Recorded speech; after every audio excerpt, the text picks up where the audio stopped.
De nouvelles révélations sont apparues dans l'affaire Martinez-Zogo, soulignant les efforts du secrétaire général du président, Ferdinand Ngo, pour détourner l'enquête judiciaire des mains du juge d'instruction. Désolé de vous interrompre, ce rapport peut contenir des commentaires soumis au choix de l'auteur. S'il vous plaît, si vous êtes nouveau sur cette chaîne, veuillez vous abonner et activer la cloche de notification. De cette façon, vous serez averti lorsque nous publierons de nouveaux rapports sur cette même chaîne. Merci.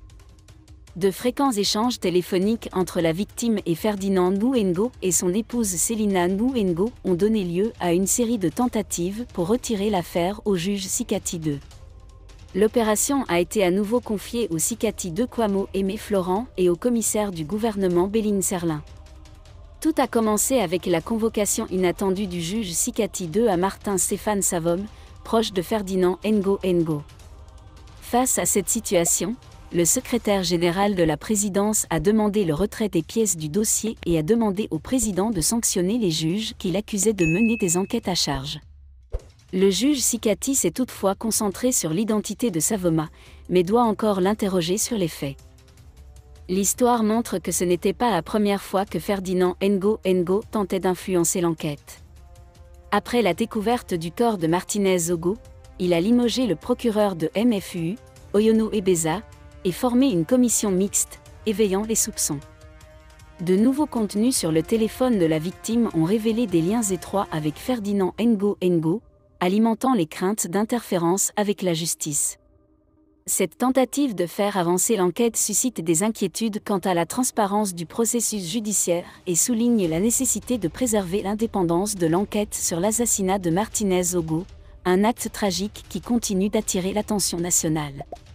Une audition du bourreau de Martinez-Zogo a été divulguée. Le journaliste Boris Berthold, qui a défendu Amadou Belling, a publié sur les réseaux sociaux l'information qu'il a présentée comme une transcription de l'interrogatoire d'un camarade commando qui a enlevé le journaliste Martinez-Zogo. Son corps sera finalement découvert quelques jours plus tard dans un terrain vague. La tentative de Boris Berthold de prouver que Martinez-Zogo n'a jamais été comme J. Rémi Ngono et Reporters sans frontières, RSF. L'initiative du journaliste a permis aux internautes de confirmer le message de Martinez-Zogo et le début de l'incident.